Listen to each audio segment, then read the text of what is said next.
Hola, ¿cómo están? Muy buenas tardes, bienvenidas y bienvenidos a Hoy es Noticia en este tercer lunes de marzo. Estamos comenzando la tercera semana llena de informaciones que vamos a comenzar a revisar junto a ustedes, noticias nacionales, noticias internacionales, sobre todo en el plano económico y de seguridad. Así que comenzamos rápidamente revisando titulares. El presidente José Antonio Kast visitó esta jornada la construcción de una zanja que supuestamente permitirá cerrar la frontera del país a la inmigración irregular.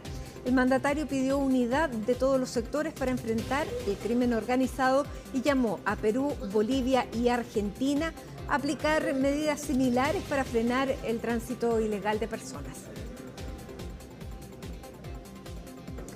A una reforma tributaria encubierta atribuyeron desde la oposición la propuesta del gobierno de reducir una serie de impuestos como la ganancia de capital, entre otros. La oposición también anunció que recurriría al Tribunal Constitucional para evitar que se limite la gratuidad en la educación superior, tal como pretende la moneda.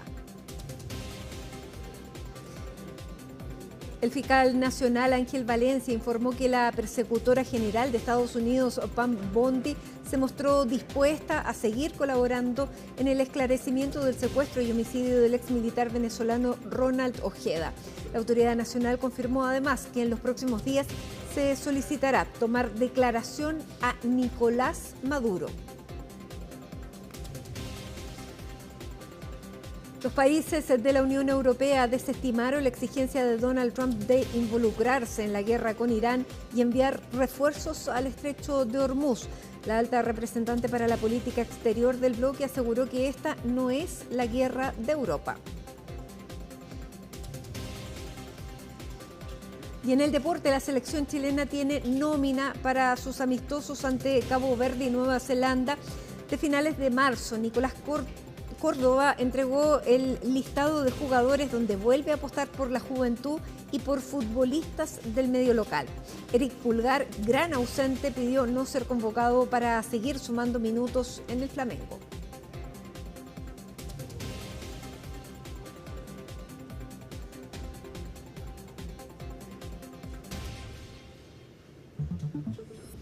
Y comenzamos de inmediato junto a Colomba Aiscols porque esta jornada se realizó el primer consejo de gabinete en el Palacio de la Moneda.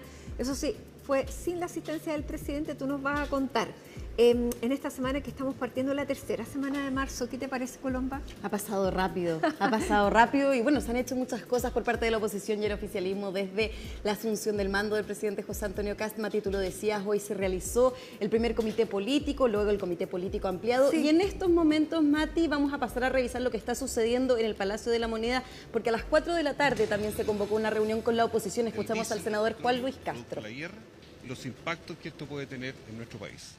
Y en ese sentido, lo que nos indica el ministro de Hacienda es que de no mediar la concurrencia del Estado a poder mitigar la baja de recaudación, producto del alza de los precios, que hoy día está en $100 el barril aproximadamente y puede subir, eso significa una baja recaudación por efectos MEPCO, y esa baja recaudación podría tener un impacto de 3.300 millones de dólares en muy corto plazo, de no mediar una suerte de apoyo directo del Estado con inyección de recursos que permita que la parafina, que permita que el transporte general, Transantiago con su efecto espejo y todo lo que va asociado a aquello sea mitigado.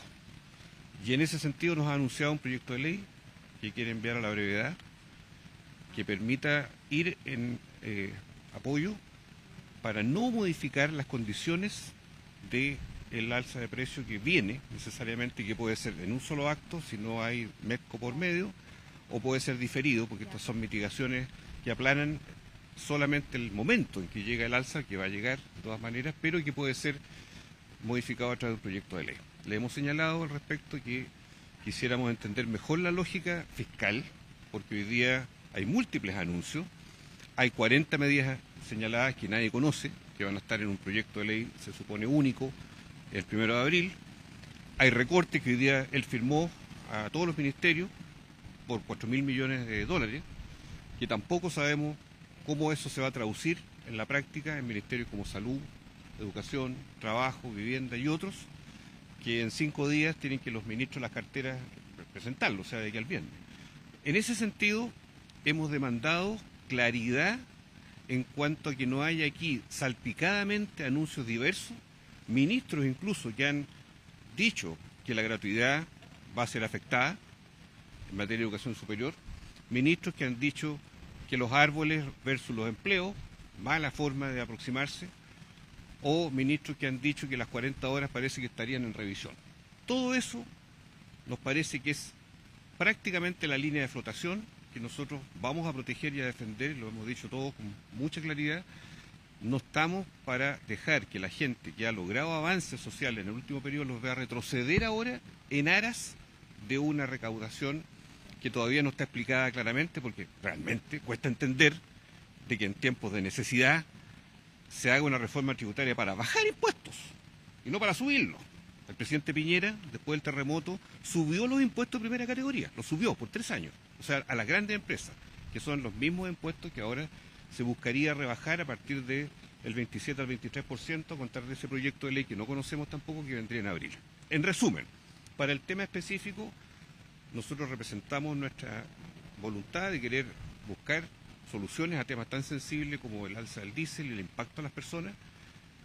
Representamos que el proyecto de ley que pudieran enviar es un proyecto de ley que tiene que ser correctamente tramitado, que todavía se está reconstituyendo la composición de las dos cámaras, y el Senado también, y por lo tanto esto tiene que tener una debida metodología para que sea adecuadamente discutido, conocidos los datos, y que la integralidad del conjunto del paquete económico se conozca entero. No queremos una suerte de legislatura tipo salame, que vaya pedazo por pedazo, sino que se entienda exactamente los alcances, los efectos y los impactos, especialmente en las áreas sociales, que esto pueda tener a partir de los recortes sobre todo, y más adelante cuando se proponga la reforma tributaria de primera categoría. La verdad es que para nosotros es contraintuitivo, para decirlo suavemente, una rebaja de impuestos cuando hay emergencia. Se supone que hay emergencia, pero nosotros entendemos la emergencia es respecto a los incendios, no es respecto al país, el estado de emergencia, pero lo hemos representado también como parte de nuestra inquietud. Para hacer un primer acercamiento, nosotros hemos sinceramente expresado nuestro punto de vista, el ánimo es positivo de todo, de conversar, pero queremos también claridad y sobre todo precisión en las maneras en que se enfrentan diversos anuncios que en estos días han ido circulando. Senador, respecto a esa precisión, las modificaciones al MEP, ¿les dijeron de qué se tratarían? ¿Se modificaría la banda? ¿Por dónde va la modificación? ¿Le hizo algún... No se especificó nada en concreto. Entendemos que eso lo tienen que definir ellos. Nosotros hicimos ver los posibles momentos en los cuales esto se puede tramitar, pero sobre todo con una base informativa. Esto fue una reunión verbal, no hay un documento tampoco que permita clarificar, pero sí el propósito es salir a mitigar esa baja recaudación significativa de más o menos 3.300 millones de dólares que podrían ocurrir a partir de la guerra, del efecto del petróleo, y de que eso no debiera afectar a las áreas más sensibles de la ciudadanía que hoy día se podrían ver en eso tocadas. Senador, eso es lo que hemos dispuesto. Expresadas ambas posiciones, tanto del gobierno como de la oposición, en materia legislativa, en materia de posibles acuerdos en el Congreso. ¿Es posible o derechamente se parte con el fiscal? Depende cómo el gobierno conduzca su iniciativa. Si el gobierno es claro, busca consenso, busca llegar a entendimiento, siempre se puede lograr, pero esto requiere que no juguemos a la escondida, requiere que pongamos todas las cartas en la mesa, que conozcamos el itinerario fiscal exacto de lo que se quiere hacer, que si hay materias de reconstrucción se traten en cuerdas separadas respecto a una reforma tributaria, que obviamente tienen sentidos distintos, y eso depende, como son todos mensajes, ¿verdad?, del gobierno, que ellos ordenen esa discusión para que así también nosotros podamos entenderla y eventualmente tener grados o no de compatibilidad para efectos parlamentarios. Pero, por ejemplo, en el tema de la rebaja, ¿no se allanarían a una menor que sea el 4%? ¿O ¿Perdón? ¿No se allanarían a una rebaja menor del 4% o ustedes solicitan solo que haya un aumento de la... ¿En qué? De la rebaja del impuesto corporativo?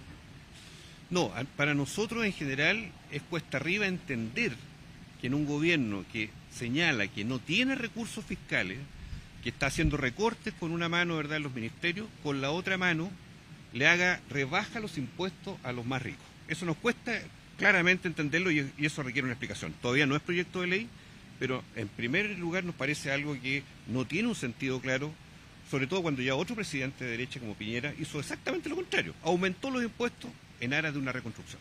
Senadora Carvajal, MEPCO era uno de los temas que decía el senador que se trataron.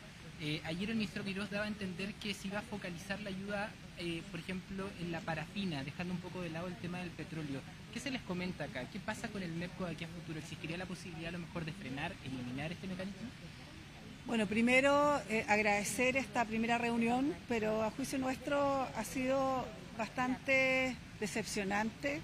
No hay diría yo, una fórmula distinta más que incluso insinuar el terminar con el MEPCO y solo mantener, ¿cierto?, los recursos disponibles o que se pudieran recaudar para frenar el alza del queroseno, el transporte público. A juicio nuestro y sobre todo a quienes me toca representar, no estamos disponibles para entregar un cheque en blanco si no hay un contexto y un diagnóstico general respecto a la caja fiscal. Se ha interpretado por muchos y lo ha dicho incluso desde una manera muy, a lo mejor, decisiva el presidente republicano, diciendo aquí nos dejaron sin nada. Básicamente entendemos que hoy día hay respuestas que no fueron hoy día dadas por parte del ministro de Hacienda, cuestión que a mi juicio es bien preocupante, por ejemplo, en lo que se señaló respecto a la recaudación el año pasado. Entonces creemos muy necesario que se barajen alternativas, pero que se expongan igualmente. Si se quiere contar, ¿cierto?, con la disposición que tenemos todos de avanzar en lo legislativo, no podemos entender cómo se nos proponga un proyecto que pretenda ingresar mañana con discusión inmediata, cuando aún la constitución de las comisiones todavía está al pendiente. A nosotros nos parece que se requiere un esfuerzo mayor, un esfuerzo político distinto y por supuesto una mirada centrada en alternativas que no se nos diga por una parte, ¿cierto?, que queremos reactivar la economía, que queremos evidentemente aumentar la posibilidad de recursos y por otro lado disminuir impuestos, etcétera. Creo que hay una dicotomía allí bien brutal, pero que nosotros entendemos debe superarse pronto. No vamos son las palabras de la senadora Loreto Carvajal cuando ha terminado una reunión de la oposición con el ministro Quirós para explicar parte de este plan de reconstrucción que ha presentado durante este fin de semana el gobierno, que debe materializarse en un proyecto de ley que contenga varias de las propuestas que se conversaron durante esta jornada, ahora en la tarde, durante la tarde, con senadores de la oposición, haciendo entonces, socializando parte de este paquete de medidas que tienen que anunciarse luego cuando se ingrese el proyecto de ley. Bueno, Colomba sí parte el primer lunes en La Moneda, pero partió bastante antes y partió con este consejo de gabinete en el que participaron también los presidentes de los partidos y que estábamos viendo fue sin el presidente. Fue sin el presidente, sin el ministro del Interior, Claudio Alvarado, sin la ministra de Seguridad Pública, Trinidad Steiner. Por su parte, en Arica tuvieron el Comité de Seguridad, pero justamente en el Palacio de la Moneda se realizó el político. Y como tú bien decías, Mati, para socializar diversos temas, entre ellos el Plan de Reconstrucción Nacional, pero también aquellas prioridades legislativas, 4 proyectos en particular a los que se les va a poner urgencia, entre ellos el que tipifica como delito el ingreso irregular de migrantes, también discusión inmediata para la reforma de Gendarmería, entre otros proyectos en materia de seguridad, señalaban los presidentes de partido que estuvieron presentes en esa reunión, que finalmente fue liderada justamente por el ministro de Hacienda, Jorge Quirós, y el ministro de la Secretaría General de la Presidencia, José García Ruminot. Tuvo también la presencia de los jefes de bancada de los diferentes partidos del oficialismo para poder ahondar sobre estas prioridades que, como decía, van a tener urgencia ya en el Congreso Nacional. Había generado, y como lo veíamos también en las declaraciones de los senadores, ciertas aprensiones en la oposición respecto de este plan de reconstrucción nacional, en particular con lo que tiene que ver con la gratuidad universitaria, también exigir el pago del crédito con aval del Estado, la rebaja del impuesto corporativo del 27 al 23%, entre otras materias que, como veíamos en las declaraciones, no han generado quizás el consenso que este gobierno hubiese esperado en un proyecto, en el caso del plan de reconstrucción nacional que se va a presentar durante la primera semana de abril y que ya desde la oposición han dicho es una reforma tributaria encubierta, y es por eso justamente que se estaban llevando adelante estas reuniones tanto con el oficialismo como con la oposición. La ministra vocera, Mara Cedini, luego del comité político ampliado, entregó palabras a la prensa de lo que se trató esta primera reunión con los presidentes de partido y también con los jefes de bancada del oficialismo. Así que pasemos a revisar los detalles que entregó la ministra Cedini. Fue una muy buena reunión donde pudimos conversar acerca de los principales ejes que tenemos en el gobierno. Ya saben que este gobierno de emergencia tiene un foco en la economía, un foco en la seguridad y, por supuesto, importante el foco social. Ya desde el gobierno hemos hecho distintos anuncios y hoy pudimos conversar con los partidos políticos y los parlamentarios acerca de lo que va a ser la agenda legislativa, las principales medidas que va a tomar el presidente en las primeras semanas, con el objetivo de que avancemos de manera urgente en las promesas que le hemos hecho a los chilenos. Bueno, y se estrenaron en esta reunión no solamente Mati y los ministros a cargo de estos proyectos, sino también habían más secretarios de Estado presentes, incluso subsecretarios, hablando sobre las prioridades del gobierno. Vimos también y llamó la atención al jefe del segundo piso, al jefe de asesores del segundo piso, Alejandro Irarrázaval, en esa reunión, como también el subsecretario del Interior, Máximo Pavés, Constanza Castillo, la subsecretaria de la SECPRES, entre otras autoridades entonces. Pero como te decía, Mati, quienes finalmente tuvieron la opción de presentar y quienes tomaron la palabra quizás durante toda esta reunión fue efectivamente el ministro de Hacienda, Jorge Quirós, y el ministro secretario general de la Presidencia, José García Ruminot, porque son los dos temas entonces de las diferentes carteras los que ya se van a comenzar a socializar y también discutir en el Congreso Nacional una vez que se presente el plan de reconstrucción nacional. Y también, Mati, algo que fue importante durante esta jornada, y lo mencionaban también los senadores en el Palacio de la Moneda, fue la firma de este oficio que instruye a los diferentes ministerios, a las diferentes carteras, por parte del ministro de Hacienda, Jorge Quirós, para reducir el presupuesto en un 3% en cada cartera, algo que también había anunciado durante el fin de semana el ministro de Hacienda, Jorge Quirós, y que también generaba ciertas aprensiones en la oposición, mientras que en el oficialismo, Mati, lo cierto es que respaldan por lo menos en estos momentos las diferentes medidas económicas y en materia de seguridad que se anunciaron no solamente durante esta jornada, sino a lo largo de todo el fin de semana, un despliegue del presidente José Antonio Kast en diferentes regiones, pero también de sus ministros aquí en el Palacio de la Moneda. Hablamos directamente y les consultamos a los presidentes de partidos de la oposición, al senador Arturo Esquella y también al diputado Guillermo Ramírez, sobre aquellas prioridades que se discutieron al interior de esta reunión, que justamente tenían que ver con leyes en materia de seguridad. Así que, Mati, pasemos a revisar lo que dijeron los presidentes de partido. Lo que la oposición tiene que tener claro antes de dar sus opiniones en la prensa es el estado en que dejaron las arcas fiscales la administración anterior. Realmente no dejaron un solo peso.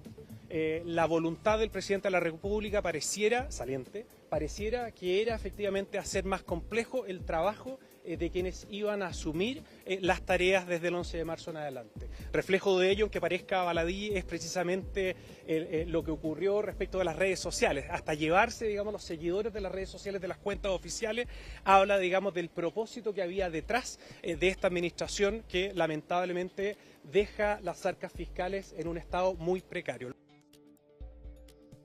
Lo que hoy día conversamos fue la agenda legislativa. Se nos comunicó y tomamos decisiones respecto a algunos proyectos de ley a los cuales se les va a poner urgencia durante los próximos días u horas. Y la verdad es que estos proyectos son urgentes. La gran mayoría de estos proyectos, si no todos, son proyectos que tienen que ver con materias de seguridad. Yo espero contar con la ayuda de la oposición, porque la gente eligió a este gobierno justamente para aprobar estos proyectos de ley en materia de seguridad que van a ser puestos con urgencia, y por lo tanto yo le pido a la oposición que no se niegue ni entorpezca estos proyectos, que salgan rápido, porque si no lo que van a estar haciendo es básicamente ir en contra de lo que fue la voluntad de la ciudadanía expresada en las últimas elecciones presidenciales. Ahora, ya, dos cosas. Primero, antes de la pregunta ya más anecdótica, cuando él dice no queremos que la oposición se niegue a los proyectos que van en pos de la seguridad, pero esta emergencia a la que hace referencia el gobierno durante este fin de semana, este plan de emergencia, va a incluir en un mismo paquete legislativo todas, digamos, estas propuestas, también las que tienen que ver con materia de seguridad. Van por separado. Las que están en materia de seguridad son algunos, de hecho, proyectos que ya están en el Congreso. Por ejemplo, la que tipifica como delito el ingreso irregular de migrantes a nuestro país, la reforma constitucional a Gendarmería. Eso va un tema aparte. Van proyectos sueltos en el Congreso que justamente se están tramitando, pero se les va a poner urgencia y discusión inmediata en caso de la reforma constitucional a Gendarmería. Es aparte de lo que se hablaba durante la tarde los senadores de oposición. Ya, ahora explícame,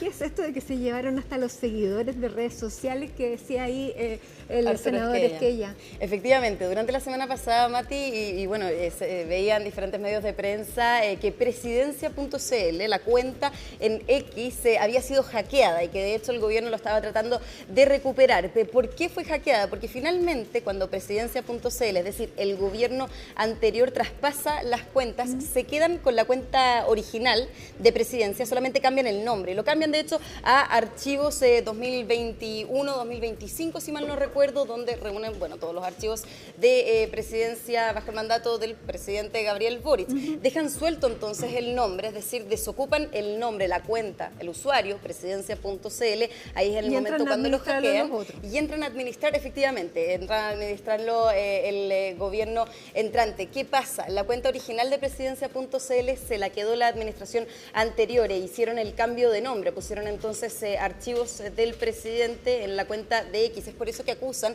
a que el gobierno anterior se quedó específicamente con los seguidores de la cuenta original que era presidencia.cl y ahora bajo Presidencia ahora está hackeado. De hecho, lo veíamos la semana pasada, no han podido recuperar el usuario presidencia.cl, pero de todas maneras no es simplemente lo que quieren recuperar el usuario, sino quieren recuperar la cuenta original, que hoy día se llama Archivos del presidente Gabriel Boric, porque en esa cuenta original está la cantidad de seguidores de Presidencia. Que, valga la redundancia, siguieron presidencia.cl no Presidencia durante Gabriel Boric. Presidencia.cl quedó entonces disponible y la cuenta original con esos seguidores y todo el registro quedó bajo el nombre entonces de los archivos que reúnen todas las fotografías y videos del entonces presidente Gabriel Boric. Incluso, Mati, solamente a modo de cierre, eso podría ser llevado a la Contraloría, pero están averiguando cómo se puede retomar y poder utilizar esa cuenta que hoy día tiene la administración anterior, que de hecho es la única que no logró el traspaso, porque todas las demás cuentas en X, en Instagram, en las diferentes redes sociales, tuvo un traspaso con celeridad, sin ningún problema con las contraseñas y las cuentas. Bien, clarísimo. Muchísimas gracias, Colomba. Aquí durante la semana vamos a ir viendo con lo que cada ministerio se fue encontrando y vamos a ver si hay situaciones parecidas. Así es. Muy bien, muchas gracias. Y nosotros a esta hora vamos a hablar precisamente de este plan de reconstrucción económico que entre una de sus medidas ordena a los ministerios realizar una rebaja del 3% de sus gastos. Vamos a tomar contacto con Pilar Gutiérrez para conocer más detalles de lo que significa este plan. Hola Pilar, muy buenas tardes. Hola, ¿cómo estás? Muy buenas tardes. Claro, fue así entonces que se empiezan a materializar las promesas de campaña en términos económicos, por lo menos, porque fue esta jornada entonces que el ministro de Hacienda, Jorge Quirós, instruyó una reducción del gasto del 3% en todos los ministerios, algo que va a ocurrir entonces de forma transversal en todas las carteras y que va en línea con estas promesas de recorte fiscal que se hicieron durante el periodo de campaña. Se trata también de algo que ocurre a muy poco del estreno del nuevo ministro de Hacienda, Jorge Quirós, en esa cartera y que la semana pasada, ya el día viernes, protagonizó entonces su primera declaración a la prensa, en donde se refirió precisamente a la situación fiscal. Ahí recordemos un poco lo que él mencionaba, es que habían heredado un fisco sin caja, decía, y que a diciembre del 2025 entonces los recursos disponibles eran de 40 millones de dólares, algo que provocó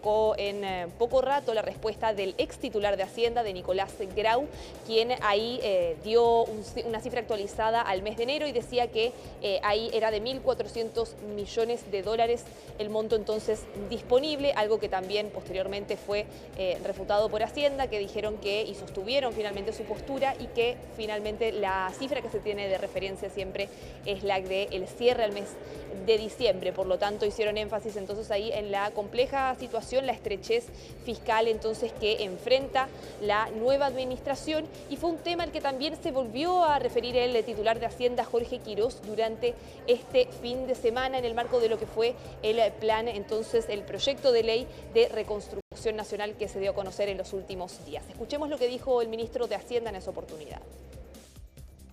No voy a volver a repetir lo que ya hemos dicho, porque hoy día toca mirar hacia adelante, pero está súper claro que quedamos sin plata. Y en esa materia voy a pedir mucha colaboración de todos para que entendamos que las necesidades están acá y por lo tanto hay que hacer una reordenación fiscal importante. ¿Qué es lo que se espera entonces con este recorte parejo ministerial de 13% en todas las carteras? Ahí la estimación que han dado desde el gobierno es que con eso se podría lograr una rebaja de 3.000 millones de dólares en el gasto público, y adicional a eso ya están afinando medidas para hacer un recorte adicional de otros 1.000 millones de dólares, es decir, sería cerca de 4.000 millones la rebaja para el presupuesto de este año 2026. De todas formas, todavía no está el detalle en lo concreto de en qué se van a recortar esos 1.000 millones adicionales, por dónde se va a destinar, por dónde se va a elegir hacer esa rebaja del gasto. Todavía falta conocer con mayor precisión esa información al momento. ¿Qué es lo que dicen los distintos sectores políticos? Bueno, desde el oficialismo defienden este recorte, dicen que es necesario, pero que no por eso va a ser más fácil, sino que simplemente es algo que tienen que hacer, sobre todo luego de haber conocido las cifras fiscales del año 2025. Recordemos que ese año terminó con un déficit fiscal mayor al que estaba presupuestado, fue 3,6% negativo el balance estructural del año que terminó, y en un principio Hacienda lo que esperaba era que fuera mucho menor a eso. Por lo tanto, dicen desde el oficialismo, da pie a que haya que realizar estos recortes para hacer cuadrar entonces la caja fiscal. Mientras que desde la oposición aluden a las dificultades y se muestran preocupación finalmente por dónde se van a realizar estos recortes y el hecho de que esto pueda significar el tocar ciertos derechos sociales y que pueda generar entonces un impacto también en la ciudadanía, en programas sociales que pueden ser importantes. Escuchemos lo que nos comentaban algunos parlamentarios. Cuando se gasta además en una farra, luego hay que pagar la cuenta, y eso es lo que lamentablemente como país vamos a tener que hacer luego de un gobierno que estimó siempre los ingresos por sobre lo que en realidad ocurrió y por el contrario gastó más de lo que estimaba y de lo que en definitiva recibió. Eso nos genera una diferencia importante, que es lo que ahora vamos a tener que apretarnos el cinturón. Compromete seriamente el funcionamiento del Estado, ya que no todos los ministerios funcionan por igual, y además podría comprometer áreas sensibles como salud, vivienda y educación. Creemos que este tipo de ajustes tiene que ir acompañado de responsabilidad política, pero sobre todo transparencia.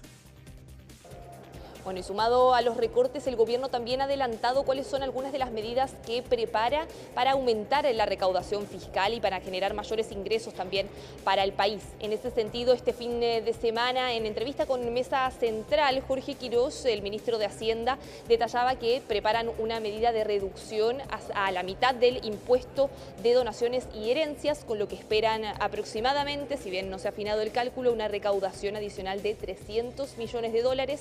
Y sumada a esa medida también preparan otra iniciativa de repatriación de capitales, que finalmente lo que se detalló hasta el momento es que se trataría de una ventana de cerca de 9 meses en que se pagaría una tasa del 8% para aquellos bienes que se tengan en el exterior y que no hayan sido declarados oportunamente. De esa medida se espera, al igual que del anterior, una recaudación también cercana a los 300 millones de dólares, es decir, 600 millones en total. Es parte entonces de lo que se ha estimado hasta el momento por parte de Hacienda, y le consultamos a algunos expertos tributarios cómo ven la recaudación que podrían llegar a lograr este tipo de medidas.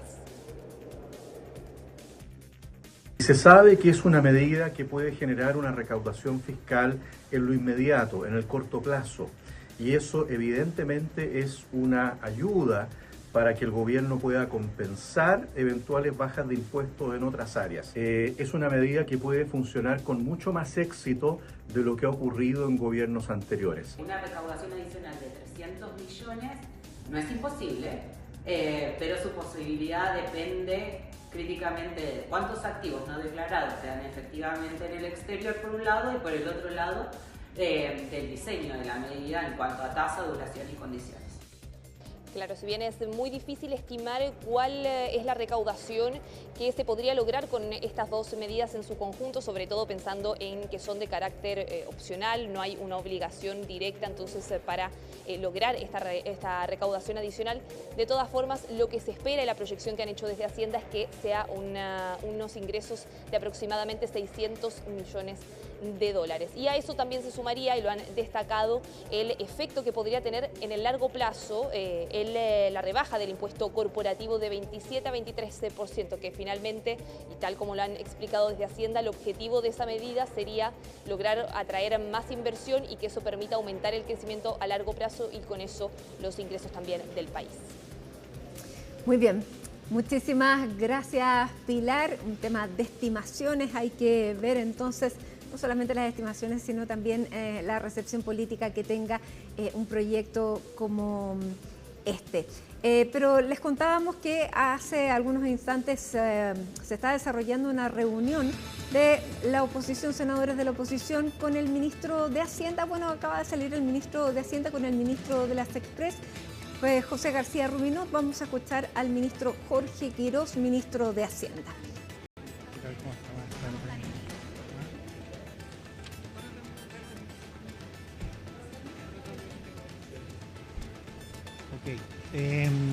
Acabamos de sostener una reunión con los jefes de comité de oposición del Senado. En la mañana sostuve también una reunión con el comité político del gobierno. En ambos casos, el objetivo del Ministerio de Hacienda fue compartir con las personas, los representantes del Parlamento, compartir los datos. Lo primero que hay que tener presente cuando hay una situación compleja son los datos. Hay algunos datos relevantes, por ejemplo, el nivel de alza de precios que ha tenido el crudo la semana antepasada fue la más alta desde el año 1985 en una semana. Los mecanismos que tenemos en Chile para hacer que el alza se traspase en forma retardada al mercado interno nos van a hacer que la próxima semana empecemos a gastar 120 millones de dólares por semana. Eventualmente, si el precio se mantiene a estos niveles, el país podría terminar gastando 3.000 millones de dólares en total. Ya estamos gastando esta semana más de 50 millones de dólares por semana. Y dado que la situación que hemos recibido es muy compleja fiscalmente, falta caja, ¿sí? La caja más baja de lo último que nunca se haya entregado, digamos. Pero mirando hacia adelante siempre, porque lo que queremos resolver los problemas, no quedarnos pegados atrás. Es que hemos compartido esta información, queremos que nuestros legisladores sepan lo que está ocurriendo, queremos que sepan los números, y nosotros en ambas reuniones, la de la mañana y la de hoy, hemos escuchado. Y juntando lo que uno escucha con los datos, lo que logra al final es concebir una propuesta que es en la que vamos a estar trabajando el día de hoy. Y esperamos compartir con el gobierno y nuevamente con los legisladores que corresponda al minuto de proponerla a la ciudadanía. Lo que no podemos hacer es quedarnos de brazos cruzados. Cuando hay una situación de este tipo, con una guerra como la que está ocurriendo y con el impacto que está teniendo en el mercado del petróleo, lo que no podemos hacer es mirar al techo, mirar al cielo y después decir, uy, mira la plata que gastamos. Entonces tenemos que adelantarnos porque hay muchas necesidades sociales. Tenemos la obligación de atender necesidades muy importantes como el combate a la delincuencia, muy relevante, queremos ser enfáticos en eso. Ahí no pueden faltar recursos. No pueden faltar recursos en perseguir a los delincuentes, no pueden faltar recursos en defender las fronteras, no pueden faltar recursos en terminar con la lista de espera, especialmente las oncológicas, y como no pueden faltar recursos para todas esas cosas, es que tenemos que cuidar los recursos. Y por otro lado tenemos que examinar entonces este sistema y tenemos que hacer propuestas, y como las propuestas hay que discutirlas, hay que escuchar, y eso es lo que hemos estado haciendo. Escuchamos en la mañana a los parlamentarios de gobierno, escuchamos en la tarde de hoy a los parlamentarios de oposición, compartimos con ambos los datos y en base a lo que hemos escuchado y los datos vamos a estar diseñando opciones. Ministro, ¿es efectivo que... Perdón. Tres preguntas. ¿Quién pregunta? Estamos en vivo. Lo primero, usted ayer explicaba que dentro de una de estas medidas era como inyectar dinero al FEP. ¿Cuándo podría ocurrir esto y qué pasa también con el querosene? ¿En qué valor ustedes esperan que quede y que no suba, ¿no? A eso apunta también una de las propuestas. A ver, aquí lo que dice es el MEPCO, que es un mecanismo de estabilización al cual no se inyecta dinero, sino que más bien se va perdiendo recaudación a medida que los precios suben y después hay que inyectarlo una vez que sigue habiendo una brecha. Y el otro es el fondo que contribuye a amortiguar las alzas de precios en el queroseno, en la parafina. Si no se logra aprobar un proyecto que le logre inyectar recursos a esto, el jueves viene un alza de la parafina y respecto de eso no hay nada que hacer porque el fondo tiene 5 millones de dólares, ¿no? El fondo se acabó, no existe, no existe plata. Entonces estamos haciendo un esfuerzo para aportar recursos, pero ese esfuerzo pasa por esfuerzos legislativos conjuntos. Ministro, usted hablaba de que no se van a quedar de brazos cruzados. La oposición recién señalaba que se va a ingresar mañana con discusión inmediata un proyecto de ley justamente para ver este tema del alza del petróleo. Eso quiere decir, dicen ellos, que se les insinuó que se terminaba el MEPCO. No hay insinuaciones acá. No vamos a discutir sobre insinuaciones o que se entendió o que no se entendió. Lo único que se compartió son los datos duros, números concretos. Escuchamos, vimos opciones. Nuestra mente siempre es tratar de proteger a los más desposeídos. ¿Un proyecto con discusión inmediata? Es algo que tengo yo que discutir al interior del gobierno. ¿Se elimina el MEPCO o continúa ese mecanismo? ¿Se elimina el MEPCO o no? Reitero lo que dije, todavía no hay ningún proyecto, hemos escuchado, tenemos los datos y ahora nos vamos a trabajar. ¿Cuál sería la fórmula? Ministro, ¿cuál sería la fórmula? Ministro, y sobre Bien, entonces son las palabras del ministro de Hacienda, Jorge Quiroz, quien planteaba que ha compartido los datos de la situación económica durante la mañana con los ministros y también con los jefes de partido del gobierno, durante la tarde con la oposición, que en base a eso y a lo que recibe de cada grupo es que se van a diseñar opciones para presentarlas como proyecto de ley. Desde ese punto de vista no señaló que hubiera un proyecto de ley ya elaborado para terminar, por ejemplo, con el mecanismo de estabilización del petróleo, como se dio a entender con los parlamentarios de oposición que dejaron la reunión. Dijo que solamente se habían compartido datos, que se estaban analizando los datos con las opiniones para presentar las propuestas. Y a esta hora entonces vamos para analizar los datos, las propuestas que se insinúan, con quien fuera director de presupuesto del segundo gobierno del expresidente Sebastián Piñera, además consultor internacional Matías Acevedo. Matías, muchísimas gracias por esta conversación con CNN Chile en un momento clave en que se están socializando, como decía el ministro, los números. ¿Cómo estás? Muy buenas tardes. Muy buenas tardes, Matilde. Encantado nuevamente de estar con ustedes. Bueno, el ministro Matías ha dicho que está socializando los números. Quiero saber, de acuerdo a lo que se ha entregado y hemos conocido, si son números que dan cuenta de una emergencia o que están dando cuenta de una situación estrecha, que son cosas distintas. Sí, mira, lo que pasa, Matilde, acá es que la situación que recibió el nuevo gobierno, la situación fiscal, es una situación evidentemente preocupante en el sentido siguiente. Fíjese, Matilde, que cuando se hizo el presupuesto 2025, se estaba hablando de que la diferencia entre ingresos y gastos, es decir, el déficit, iba a ser del orden de 3.500 millones. Y terminó siendo, a final de año, cerca de 10.000 millones de euros. Entonces, esa es una diferencia muy significativa. Y la pregunta entonces es, ¿por qué no se ajustaron o no se hicieron los ajustes de gasto necesarios para que siguiéramos gastando, pero con los ingresos que tenemos y no con los ingresos que soñamos tener o que esperamos tener? Ese, en mi opinión, es mi humilde crítica a la administración anterior, en el sentido de que si tú haces una promesa, tienes que hacer todos los esfuerzos por cumplirla.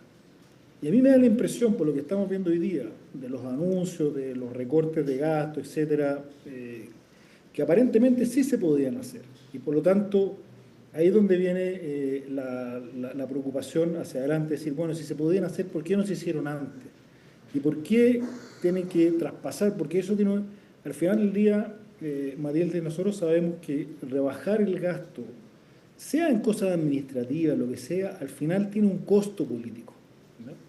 Y ese costo político, en general, las autoridades le tratan de hacer el quite, porque evidentemente va a generar cuestionamiento, va a generar opiniones porque a nadie quiere que le quiten recursos más allá de que pueden ser recursos que no están bien gastados. Entonces, a mí esa es la preocupación que yo tengo hacia adelante, que si no nos atrevemos a hacer los ajustes razonables, porque aquí no estamos hablando tampoco, creo que tenemos que dejar de lado las promesas, digamos, que no son realistas, cosas que sean razonables, que sean ejecutables durante el año y que nos permitan volver al equilibrio fiscal. Creo que es deber de todos apoyarlo. Y después veremos si el resultado de eso fueron 1.000, 2.000, 6.000, pero creo que la gente quiere que se acaben los abusos, que se acaben la plata malgastada, y eso creo que tiene que ser un deber de todos y tenemos todo el deber de apoyar eso. Ya, pero usted, Matías, entonces fue una decisión política del gobierno anterior no querer reducir los gastos, sino que más bien confiar en estimaciones que nunca se cumplieron. Yo creo que yo de verdad lo digo muy responsablemente. Ellos tomaron una decisión de no hacer el ajuste de gasto en el momento que tenían que hacerlo. Y cada vez que proyectaban cómo iba a terminar el déficit a fin de año, lo proyectaban más alto que su propia promesa.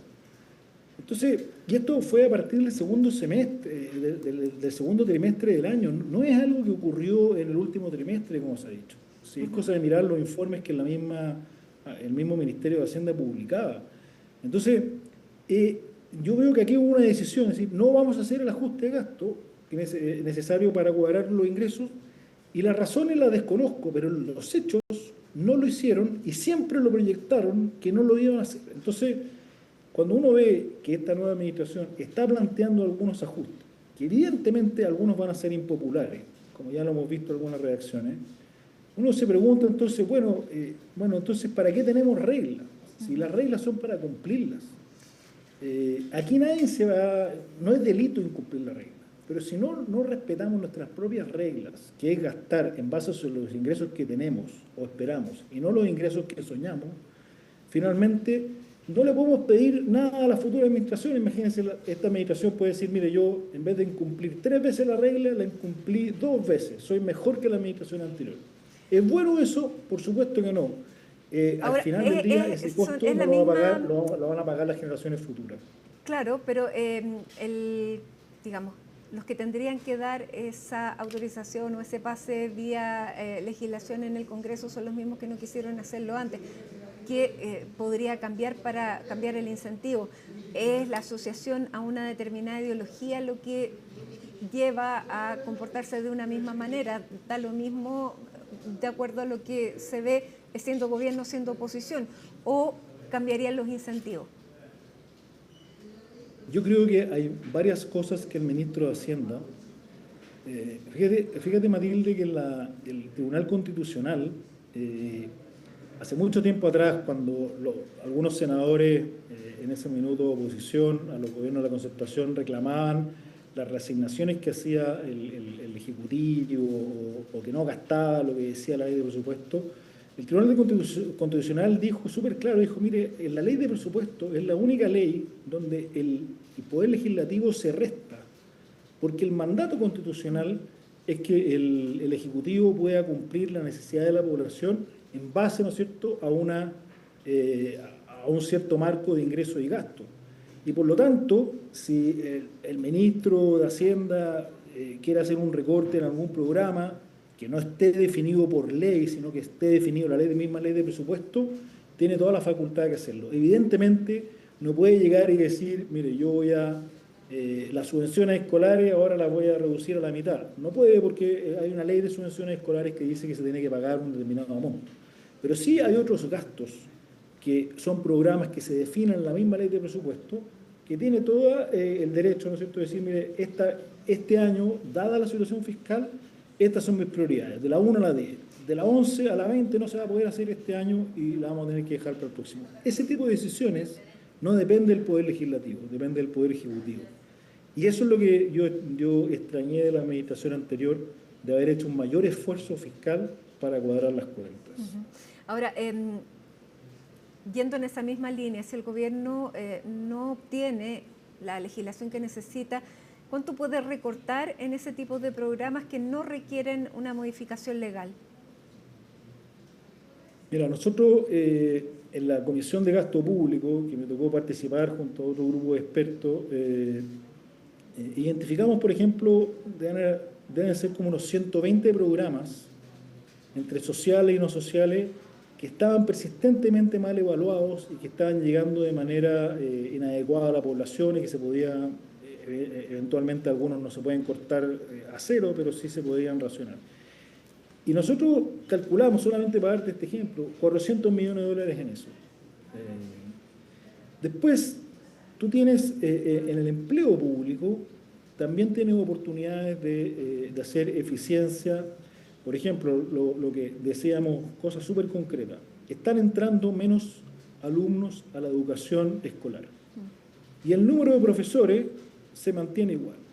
Entonces, si tú tienes un estándar de X número de alumnos por profesor, y en la educación particular subvencionada, ese estándar se cumple, pero la educación pública, solamente por el hecho de estar en el Estado, por no querer pagar el costo político, hacer los ajustes, de hecho la misma ley de los SLEP te permite, de los servicios locales de educación, te permite hacer readecuaciones justamente para hacer más eficiente eso, pero eso no se hace. Entonces, hay espacio. Nosotros identificamos $2.000 millones de reducción de gasto, que una parte se podía hacer administrativo, otra parte, y otros $2.500 millones de contención de gasto, que se podían hacer a través del manejo de la ley de presupuesto y de poner reglas más estrictas en el uso de los recursos públicos. Entonces, espacios hay. Si el punto de acá lo que falta es voluntad y apoyo político para hacer estas cosas, Matilde, porque es evidente que si la oposición le va a negar la sal y el agua a todo lo que plantee el gobierno,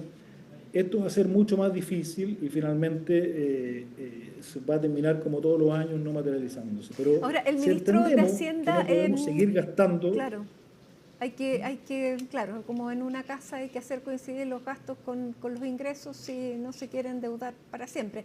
Ahora, claro, y el gasto tiene, o sea, y el costo político tiene que ser en el fondo compartido. Me imagino que de eso se va a tratar la negociación. Ahora, cuando se plantea bajar un 3% de cada uno de los ministerios, y reducir por ese lado cerca de $4.000 millones de dólares. Con eso, y de acuerdo a lo que hemos escuchado, el ministro quiere reducir los gastos, quiere llevar ese dinero a la caja fiscal que le quedó sin fondos, porque, claro, si sumamos los fondos que no quedaron en esa caja, es mucho más de los $6.000 millones de dólares que estaba en el plan de José Antonio Kast lo que se tiene que recaudar. Sí, mira, yo lo explicaría de esta manera, Matilde, a ver si se entiende mejor. Porque la verdad que no tenemos tanta información y yo entiendo que lo que uno, o sea, que cada uno, digamos, hoy día está entendiendo en base a distintos anuncios que se han hecho. Hoy día no sabemos cuánto van a costar todos los anuncios de este plan de reactivación, ¿no? Pero sí podemos estimar algunos valores. Por ejemplo, la rebaja del impuesto corporativo, si se hace en un periodo de 4 años, en régimen, al final del 4º año, va a costar más o menos $2.000 millones. ¿Ya? Después, se ha anunciado también la reintegración del sistema tributario, que es una propuesta que hicimos en Piñera, en el gobierno del presidente Piñera II, digamos, en el gobierno y eso cuesta 800 millones de dólares. Entonces, entre esas dos cosas ya suma 2.800 millones de dólares de gasto de menores ingresos permanentes. Claro, que para la oposición suena contraintuitivo, porque si se necesitan más recursos, no parece tan lógico ver que se van a restar desde esa perspectiva. Ahora, ¿cómo se recuperan? Entonces, la pregunta ahí es cómo se financia eso, ¿no es cierto? Y esa es la respuesta que todavía el ministro de Hacienda, me imagino que lo anunciará cuando presente el proyecto de ley, con el informe financiero, como se hace siempre, muestre cuáles son las fuentes de financiamiento. Y acá tenemos que tener dos principios que son súper importantes. Primero, ¿no es cierto?, que cualquier, ¿no es cierto?, cualquier rebaja de impuestos tiene que ser compensada, ya sea con menor gasto o mayores ingresos. O sea, no podemos seguir aumentando el déficit fiscal, ¿ya? Ese es el primer criterio. Y el segundo criterio, creo, Matilde, es que en el pasado, y lo podemos poner varios ejemplos, porque aquí el gobierno que esté libre de pecado, que tire la primera piedra, todos hemos cometido errores. Pero en el pasado reciente se aprobó una ley de cumplimiento tributario que prometía aumentar la recaudación en 1,5 puntos del PIB en 4 años. Ya deberíamos estar más o menos en 0,5, 0,7 puntos del PIB de recaudación, y claramente las cifras de ingresos, que están muy caídas, muestran que esa recaudación no se está llegando. Entonces, pero al mismo tiempo se prometió con ese financiamiento aumentar la PGU, ¿no es cierto?, la reforma de pensiones, que alguna vez conversamos.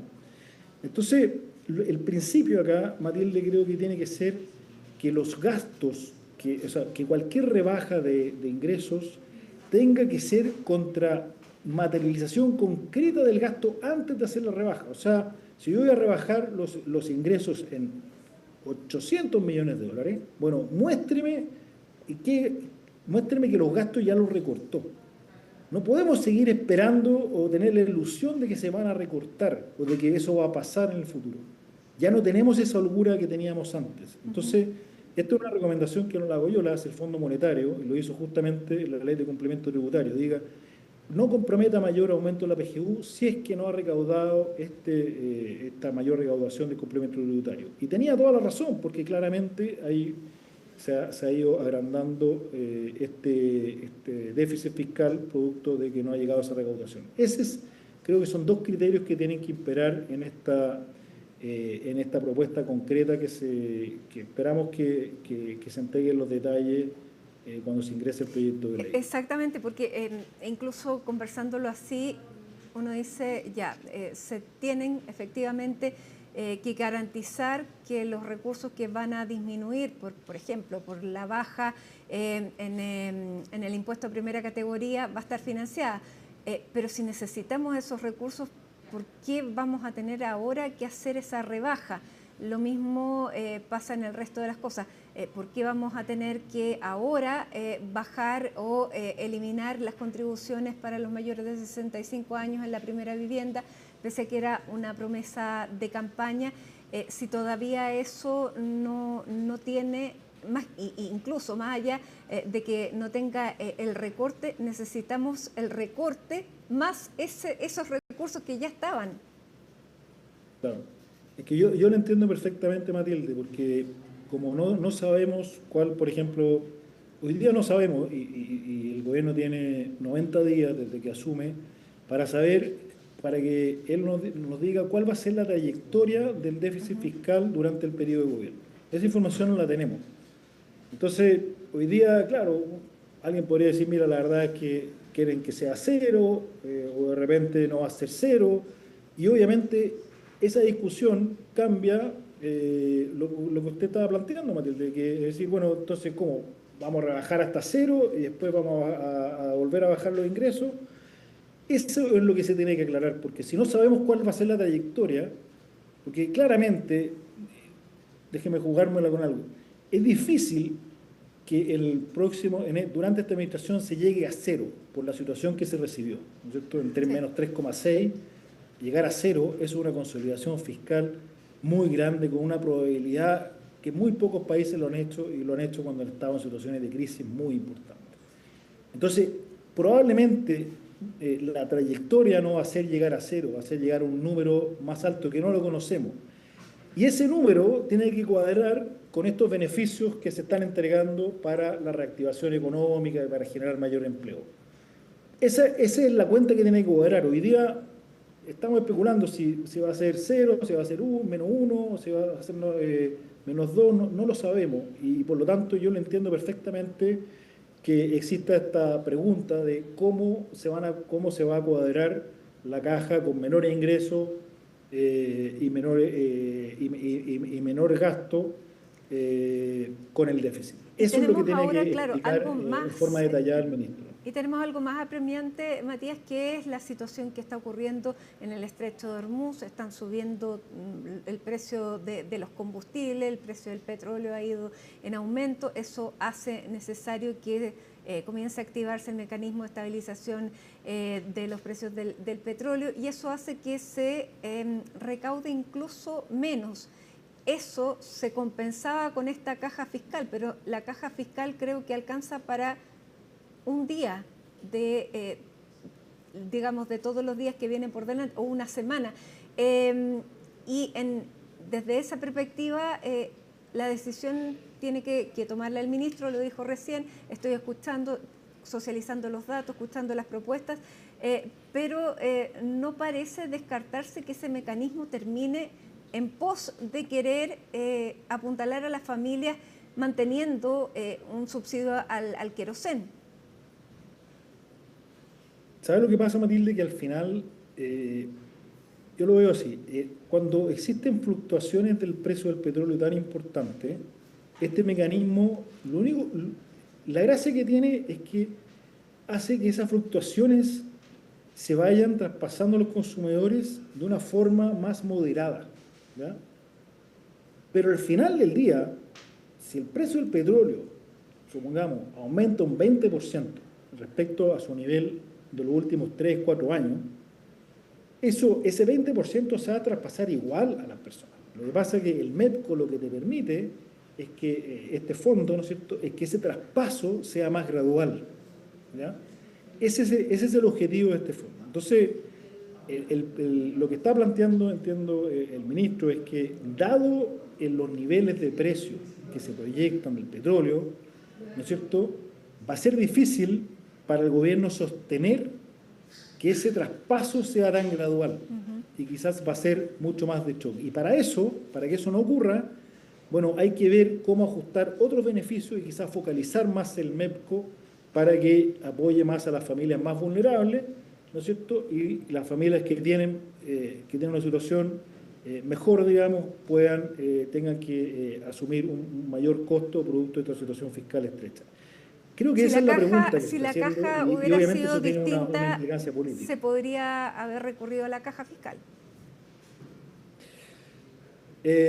Claro, hoy día hay menos holgura para eso y hay menos espacio de endeudamiento. Al final del día esto te va a terminar ocupando espacio de endeudamiento y eso claramente no está contabilizado. De hecho, cuando el gobierno anterior hizo cambios en el MEPCO fue a pedir más recursos al Congreso, que le autorizara más recursos para ingresar al MEPCO de lo que estaba autorizado en la ley de presupuesto.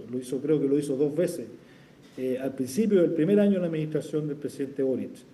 Entonces, esas cosas ocurren. Lo que pasa es que hoy día, como estamos con un endeudamiento alto y ya tenemos una autorización ya sabemos que vamos a tener un déficit mayor del que se proyectaba en la ley de presupuesto, entonces se hace mucho más difícil. Piense que cuando lo hizo el presidente Boric era el boom del litio, ¿se acuerda? Sí. Donde el gobierno recibió, no sé, 3.000, 4.000 millones de dólares en un trimestre, producto de los precios, del alza del precio del litio, digamos. En esta situación no tenemos esa holgura y por lo tanto se hace mucho más difícil mantener los mismos criterios. Pero hay un tema político. Y también tenemos un cobre que está más alto. ¿Ese cobre más alto puede compensar de alguna manera esta situación crítica?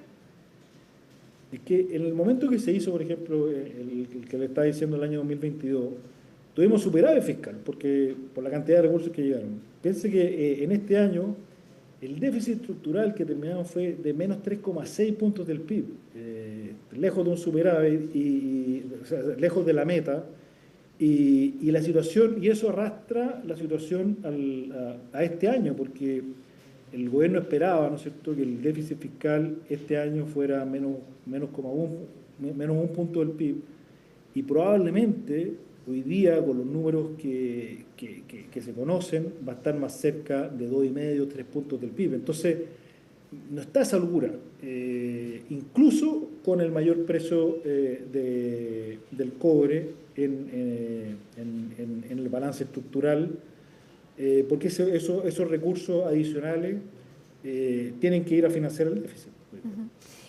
Medidas como terminar o suspender por un año el IVA para las viviendas.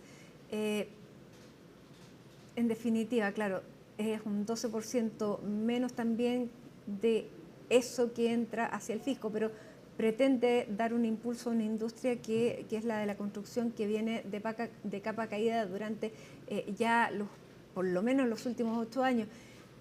¿Qué se pretende lograr con eso? ¿El beneficio en qué sentido puede ser mayor al costo que va a tener? A ver, claramente el sector construcción es un sector que genera mucho empleo, digamos. Y hoy día tiene un stock de viviendas nuevas, creo que son 100.000 viviendas, algo así mencionaba el presidente de la Cámara Chilena de la Construcción hace unos días atrás. Y por lo tanto, lo que se quiere acá es básicamente apuntalar a un sector en particular, que se ha hecho otras veces, sí. No en particular con el IVA, pero con otros beneficios que se le dan directo a las constructoras. O sea, el sector construcción siempre ha sido un sector donde cuando la economía necesita alguna medida de reactivación, siempre ha sido un foco, digamos, de la autoridad económica. Ahora, cuando hablamos también esa medida y la suma a la rebaja del impuesto corporativo, nos quedamos solamente en el impacto fiscal, pero también tenemos que ver el impacto económico, digamos. ¿Qué es lo que queremos lograr con eso? Y queremos que haya más inversión. Y si hay más inversión, hay más empleo, y obviamente eso va a mejorar también la condición y la tasa de desempleo que hoy día tenemos, que es bastante alta, y que lo hemos mencionado en varias oportunidades. Entonces, no hay solamente que quedarse con el impacto fiscal, sino que también hay un impacto económico de esas medidas que se quieren apuntalar. Porque ¿Y qué claramente, es lo que busca también bajar el impuesto de primera categoría? Hace un año el ministro Marcel me invitó a una reunión donde nos explicó junto a otros analistas de la rebaja del impuesto corporativo, que la querían bajar, creo que eran 3 puntos, no eran 4. Sí. Y cómo la querían compensar. Y el punto de discusión no era si se rebajaba o no en ese minuto, era marzo, me acuerdo perfecto, y el punto de la discusión era cómo se compensaba, punto. Pero que había que bajarlo porque estábamos con una tasa de impuesto corporativo muy alto, había bastante consenso. Lo que pasa es que después entramos en época electoral y ahí se empezaron, ¿no es cierto?, a estresar, a distanciar las posiciones, pero el gobierno anterior, el presidente Boric, de hecho lo dijo en la SOFOFA, en un evento de la SOFOFA, él estaba en línea con bajar el impuesto corporativo, digamos. Lo que pasa es que en ese minuto no se logró un acuerdo por un tema político. Entonces, yo creo que ahí hay un espacio para encontrar un consenso concreto, y yo creo que también en el Congreso van a tener apoyo para apuntalar y darle un aire al sector construcción y generar las condiciones de empleo. Yo creo que esas dos medidas pueden tener el apoyo del gobierno. En el resto de las cosas, el tema de la gratuidad, de la educación superior, es más difícil porque nadie le quiere dar beneficio a las personas. Pero también las personas no quieren sentir que están abusando con los recursos, incluso del Estado. Y ahí, ahí hay casos, no me refiero específicamente a temas de gratuidad, pero hay casos donde se están malgastando recursos que evidentemente van contra la lógica, ¿no? Claro, porque en el fondo, y esto también lo hemos conversado otras veces, Matilde, al final uno quiere entregar beneficios sociales, pero no quiere que la gente abuse, que algunos grupos, digamos, abusen y en el fondo cometan lo que nosotros decimos como que el fraude social, cuando que acceden a beneficios que no deberían tener. Y eso haciéndole trampa al sistema. Las políticas públicas no están diseñadas para eso, no están financiadas para eso.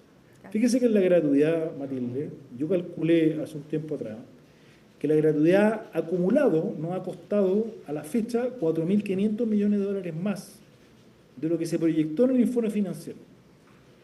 Y una de las principales razones de eso es porque hay estudiantes que están accediendo que no pertenecen a los 6 primeros deciles, que es lo que corresponde, y le están haciendo trampa al sistema.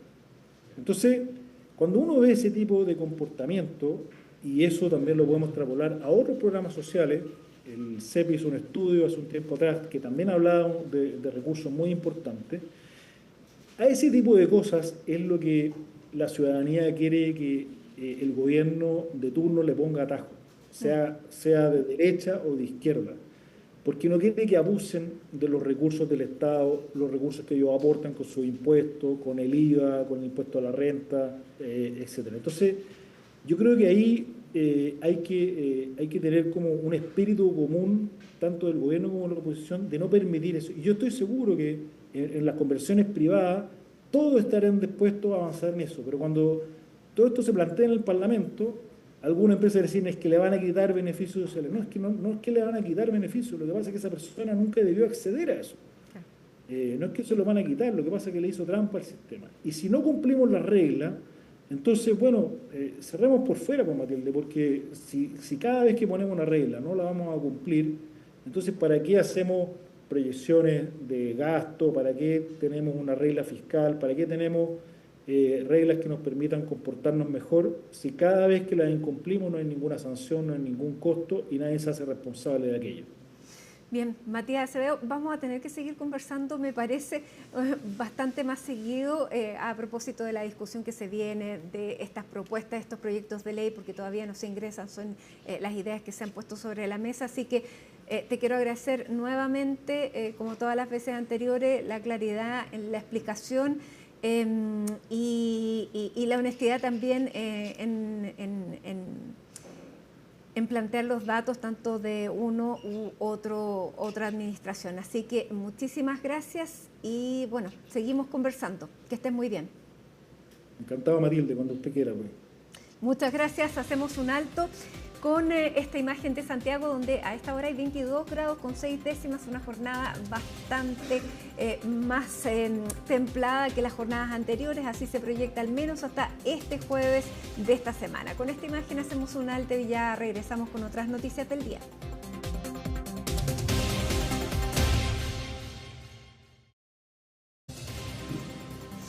Estamos de regreso. Les contamos que desde la región de Arica y Parinacota el presidente José Antonio Kast acompañó el inicio de los trabajos del llamado Plan Escudo Fronterizo. Vamos a tomar contacto con Ivo Goit para conocer las actividades del día, qué es lo que se ha realizado, dónde ha estado el presidente y qué se espera para las próximas horas. Hola, Ivo. ¿Cómo están? Muy buenas tardes, los saludo desde la región de Arica y Parinacota, específicamente a paso solamente del paso fronterizo de Zacayuta, en el límite de la frontera entre Chile y Perú. Ya a mi espalda en estos momentos, una de las famosas zanjas que se comienzan a construir, que son parte del plan escudo fronterizo del presidente de la República de nuestro país, José Antonio Kast. Todo esto enmarcado dentro de su plan migratorio para la lucha contra el ingreso irregular de migrantes a nuestro país y que se comenzó a desarrollar ya hace algunos días. Me voy a correr hacia un costado para que ustedes puedan ver en su totalidad esta excavación que se está realizando a esta hora acá a un costado del complejo fronterizo de Zacayuta y que tiene dimensiones de 3 metros por 3 metros aproximadamente, y ya hay construidos acá en la ciudad de Arica, específicamente 3 kilómetros de zanja. Se espera que durante los próximos 90 días se pueda extender de 3 a 30 kilómetros de zanja solamente en la región de Arica, en puntos identificados fijos. Se va a partir con una primera etapa que corresponde a la que están haciendo en estos momentos, en estos trabajos, a lo largo de estos los hitos que están acá a un costado del paso fronterizo y poder extenderlo. Estamos hablando de una frontera identificada como problemática entre las regiones de Arica y Antofagasta. Estamos hablando de cerca de 500 kilómetros de frontera, que son los puntos por donde han ingresado, donde ingresan y tienen identificados, son los más difíciles y peligrosos, por supuesto, para el paso de migrantes irregulares hacia nuestro país. Y no solamente vamos a ver este tipo de soluciones, evidentemente hay más, va a haber tecnología, van a haber muros de concreto, efectivamente muros digitales, también un trabajo a través de drones, tecnología, mayor despliegue militar, pese a que el presidente de la República el día de hoy dijo que no pretende militarizar la zona, pero sí entregarle mayores herramientas a ya quienes están desplegados. Hizo un reconocimiento en la mañana el presidente en una base militar acá en Arica, donde comenzaron sus actividades y donde pudo generar la primera reunión del Comité de Seguridad que se realizó efectivamente acá en la región de Arica y Parinacota, y entregó detalles, les agradeció también a los militares, reconociendo que no es el trabajo que ellos usualmente son el que tienen que hacer acá para el que están destinados, pero que han tenido que derivar e ir cambiando, y a raíz de la crisis migratoria que afecta a nuestro país, tener que cumplir otro tipo de funciones. Es por eso que además se les ayuda y además se les entregan distintas herramientas para hacer frente a uno de los principales temas que fue eje de la campaña de José Antonio Kast, con el que llega al Palacio de la Moneda, y pretender ya desde los primeros días, a través de este denominado gobierno de emergencia, demostrar que se están realizando estos cambios. Como les digo, acá hay solo una parte, acá estamos viendo solo una parte de la zanja, pero esto mismo se va a ver replicado al menos acá en la región de Arica a lo largo de 30 kilómetros durante los próximos 90 días. Ese es el compromiso hecho el día de hoy por el presidente José Antonio Kast, por el ministro del Interior Claudio Alvarado, pero también por el ministro de Defensa de nuestro país, Fernando Barros. Todos ellos se encuentran en estos momentos acá en la región de Arica y Parinacota, dando puntapié inicial, podríamos decir, y monitoreando en terreno efectivamente lo que pasa y los trabajos desplegados acá en la puerta norte de nuestro país. Creo que pasemos a escuchar parte de las palabras del presidente de la República de Chile, José Antonio Kast, en el inicio ya de este plan escudo fronterizo, con la construcción y la excavación de zanjas, pero también en una segunda etapa, no ahora, pero en una segunda etapa, la construcción de muros y también sumar mayor tecnología para el trabajo migratorio en nuestro país. Los invito a ver hoy día lo que está pasando después de años de abandono en nuestras fronteras y en la ciudad de Arica. Y eso se fue lamentablemente expandiendo a nivel nacional. Aquí no valen las pequeñeces de decir que esto viene de un sector político u otro. El narcotráfico, el crimen organizado, la inmigración ilegal no reconoce fronteras. Este flagelo no solamente afecta a nuestra nación, sino que es algo que trasciende las fronteras, y en esto tenemos que estar unidos. Lo que nosotros hagamos acá tiene que también después realizarse en Bolivia, en Perú, en Argentina. Nos han señalado que aplicando medidas aquí estrictas, claramente los delincuentes buscan otras entradas a nuestro país. Les queremos advertir que Chile los va a enfrentar con toda la fuerza del Estado, con toda la fuerza de la ley. Les contaba que el presidente de la República está acompañado por otros ministros de Estado. Pudimos conversar con el ministro del Interior, Claudio Alvarado, quien entregó más detalles acerca de las profundidades, de los alcances, de los tiempos de trabajo. También es ambicioso este proyecto de escudo fronterizo, pero en el gobierno reconocen que es fundamental, que es una promesa de campaña, y hay que demostrar en la ciudadanía efectivamente que se está trabajando desde el primer minuto. Entregó más detalles acerca de la construcción misma de estas zanjas y de las próximas soluciones también que se van a sumar a este trabajo, a este plan escudo fronterizo en la macrozona norte de nuestro país. Yo les decía, son 500 kilómetros entre Arica y Antofagasta, los que están identificados como zonas críticas que hay que reforzar, y ahí van a apuntar. Si queremos saber el total, por ejemplo, de cuántos kilómetros van a marcar soluciones como la zanja que está a mi espalda, son cerca de 110 kilómetros en total de estos 500. El resto va a estar acompañado de otro tipo de soluciones, y eso es importante también dejarlo claro, porque esta no va a ser la única alternativa que va a tener el gobierno, que va a proponer el gobierno para enfrentar la crisis migratoria en nuestro país, sino que reforzar, como yo les decía, con mayor tecnología, con mayor dotación militar también, y con muros en ciertas partes específicas. Si ustedes, me voy a correr nuevamente para que ustedes puedan ver a un costado de estas zanjas, hay unos montículos de tierra también de aproximadamente 2 a 3 metros para también dificultar el trabajo de las personas que quieran pasar de manera irregular por nuestro país hacia, entrar a nuestro país de manera irregular. Así que es una serie de componentes nuevos. Recordemos que en Colchane también ya había zanjas. Nosotros les mostrábamos hace algunos meses en un viaje que hicimos a Colchane con la administración del presidente Boric, que es un trabajo que también se estaba realizando, que había un mayor despliegue militar. Se va a reforzar efectivamente en Colchane, en la región de Tarapacá, el trabajo con zanjas y también con los métodos tecnológicos adecuados. Drones también van a sobrevolar todas estas zonas para estar pendientes acerca de cualquier tipo de alerta que se pueda producir. Es una zona complicada, con bajas temperaturas por la noche, sobre todo en Colchane, cuando en la altura, en los pasos fronterizos que se encuentran en altura en nuestro país, en la macrozona norte, que son muy peligrosos de traspasar, y eso es un reconocimiento que han hecho las mismas fuerzas militares, que se han encontrado incluso con personas que han fallecido tratando de pasar de manera irregular hacia nuestro país. Bueno, la idea de esto es un complemento entonces en materia de seguridad. Escuchemos al ministro del Interior, Claudio Alvarado, hablando de esta situación. En los próximos 90 días esperamos que Chile entero pueda visualizar los resultados de este trabajo de control fronterizo. No solamente implica obras físicas, sino también señalar que la cantidad de personal abocado a estas faenas prácticamente se ha duplicado a lo que teníamos hace un par de semanas atrás. De los pasos fronterizos no habilitados, que son del orden de 90, vamos a subir de 50 a 75 el control migratorio irregular. La cantidad de horas físicas que se van a realizar por esta división del Ejército van a pasar prácticamente de 3.000 metros a más de 30.000.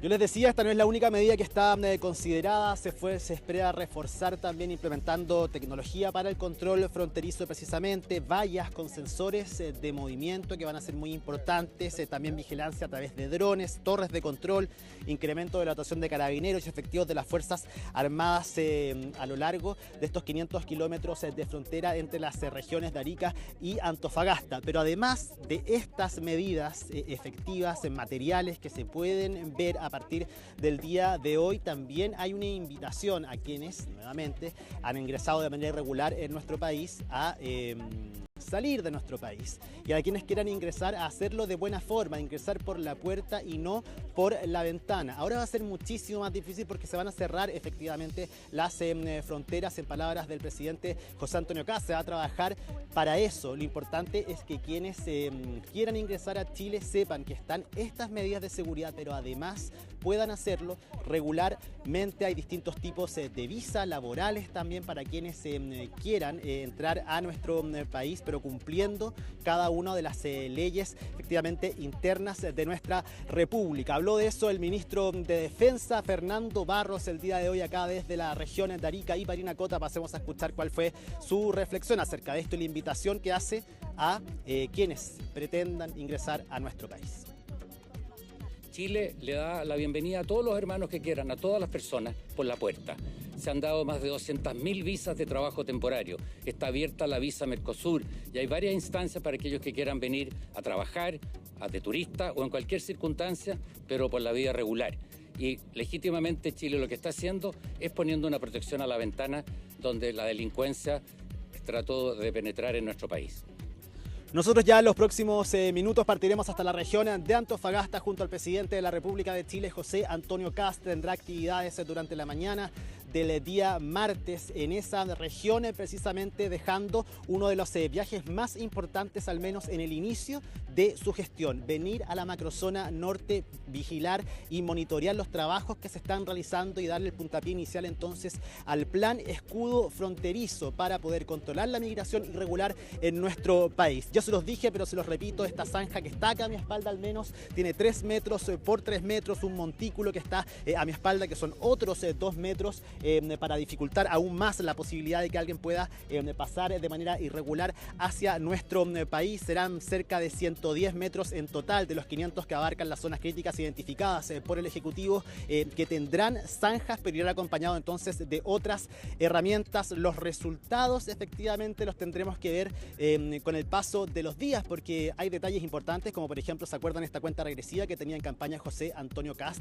Bueno, ellos pensaban que esa invitación o esa advertencia que se hacía por parte de quién podría ser el presidente de la República, que finalmente terminó siéndolo, ganando la elección del mes de diciembre, no tuvo, ojo, la acogida que se esperaba. Al menos en los números internos que manejan en el actual Ejecutivo son menos las personas que salieron que las que ellos tenían proyectadas lo podían hacer con esa invitación, así que se hacía imperioso también comenzar desde la primera semana con este tipo de actividades. Nosotros volveremos a conectar desde la región de Antofagasta en la noche para hacer un resumen de lo que ha sido esta primera jornada en la norte de nuestro país, en la puerta norte de nuestro país, del presidente de la República, José Antonio Kast, pero esta vez lo haremos desde la región de Antofagasta. Muy bien, Ivo, muchísimas gracias por todo este despliegue también y el reporte. Hasta mañana entonces, muy buenas tardes. 7 minutos faltan para las 7 de la tarde con esta imagen de La Serena cubierta. El faro ahí está entre las nubes a esta hora de la tarde. Hacemos un alto y ya regresamos con otras informaciones del día.